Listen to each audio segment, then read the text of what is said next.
Friday, 18 March, The Gap News This Morning. Podcasting live from Kuala Lumpur, I'm Ghazali Abdullah. Good morning. First, the headlines. GE15 yet to be discussed within Umno, says Ismail. Azalina tests positive for COVID-19. Cops advise caution amid excitement about 10,000 ringgit EPF withdrawal. Ukraine could fight Russia to a standstill. Moscow says it made debt interest payment avoiding default. And Max Verstappen says Formula One does not need to heal. And now the news in full. Umno is yet to discuss when the next general election, GE15, would be held, Prime Minister Ismail Yaakob said Thursday. At a press conference, the party vice president clarified that the matter has not been discussed yet in the annual General Assembly that is taking place currently. This all needs to be discussed with the young Deputy Wan Agong.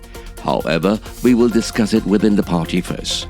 We will discuss it at the General Assembly, Ismail said when asked about the possible timing for GE15. The Umno Annual General Assembly, which started yesterday, will continue until this Saturday. Pangeran MP Datuk Sri Azalina Osman Said has been confirmed to be infected with COVID-19 Thursday, following a PCR test conducted in Parliament. Taking to Twitter, the former Deputy Speaker expressed her sincere apologies to anyone that she had been in direct contact with during her prior engagements. I hope that anyone who has come into contact with me over the last 48 hours will screen themselves immediately, she said in a statement. Azalina was present at the Day 1 riot for the morning session. The police have reminded the public to stay alert against scammers who target those who plan to withdraw 10,000 ringgit from their employees' Provident Fund accounts. Deputy Inspector General of Police Razaruddin Hussain said the police would actively monitor irresponsible activities amid the excitement from the public with regard to the special withdrawal announced by Prime Minister Ismail Yaakob yesterday. Razaruddin said that in the past, there were still people who fell victim to scams despite advice from the police, including about the scammers' modus operandi.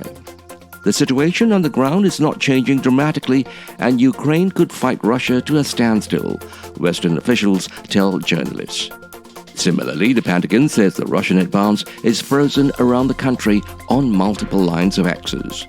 Civilians are said to be emerging alive from the ruins of a theatre in Mariupol that, according to Ukrainian authorities, was bombed by Russia. Between 1,000 and 1,200 people may have been inside, the city's deputy mayor has told the BBC. As many as 53 civilians have reportedly been killed by Russian forces in the northern city of Chernihiv since Wednesday, according to its regional governor.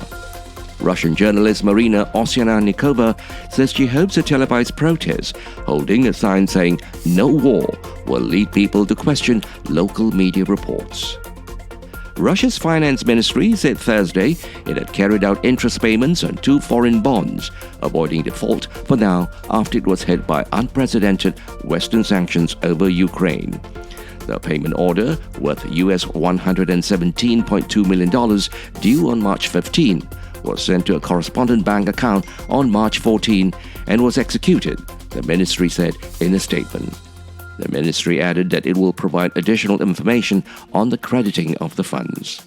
On Wednesday, Russia said it asked an American bank to process the payments for 2 dollar-denominated bonds. And now for some sports news. World champion Max Verstappen says F1 does not need to heal after last year's controversial title decider. But the 24-year-old said there needs to be more teams fighting at the front. The Red Bull driver took the driver's title following a decision by race director Michael Masi not to follow procedures around restarting the race. In an interview with BBC Sport, he also said Netflix's Drive to Survive documentary was faking rivalries and has chosen not to take part. Verstappen won the final race of last season in Abu Dhabi after overtaking title rival Lewis Hamilton's Mercedes on the final lap, following a decision by Masi to restart the race early after a safety car. To end the bulletin, here are the headlines again. GE15 yet to be discussed within Umno, says Ismail. Azalina tests positive for COVID-19. Cops advise caution amid excitement about 10,000 ringgit EPF withdrawal. Ukraine could fight Russia to a standstill. Moscow says it made debt interest payment avoiding default. And Max Verstappen says Formula One does not need to heal. This has been the Gap News this morning, Friday, 18 March, with reports from Free Malaysia Today, The Vibes and the BBC World Service. The Gap News is also available on the internet news portal Melaka Hari Ini. We hope you found the bulletin informative. We certainly welcome hearing from you. If you do have the opportunity, please do write in. We would certainly love to hear from you.